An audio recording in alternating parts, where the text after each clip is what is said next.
আজকে গেছিলাম আমরা বারগুইস টাউনে। এখন বারগুইস টাউনের লোকেশন চেঞ্জ করেছে। আগে তো ছিল শিল্পকলার পাশে, কিন্তু এখন হচ্ছে সেনাকল্যাণ কমিউনিটি হলের শপিং ব্যাগের 3 তলায়। বারগুইস টাউন আমার এই জন্যই ভালো লাগে, এই দোসাটার জন্য। আমি দোসা খেতে খুবই পছন্দ করি, আর এই দোসাটা আমার সবচেয়ে বেশি ভালো লাগে, মশালা দোসা।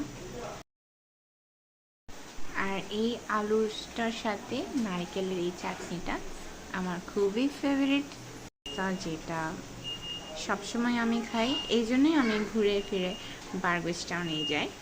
আর এটা তো হচ্ছে সেই আমার পছন্দের red sauce oven baked pasta. এটা অনেক বেশি চিজি হয়, আর প্রচুর পরিমাণে চিকেনও দেওয়া থাকে নিচে।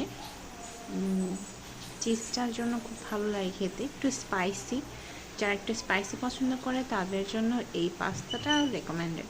বাট যেহেতু বারগুইস টাউন লোকেশন চেঞ্জ করেছে, এখনও সম্পূর্ণভাবে তারা গুছিয়ে উঠতে না পারলেও বেশ ভালো একটা বড় জায়গা নিয়ে করা হয়েছে।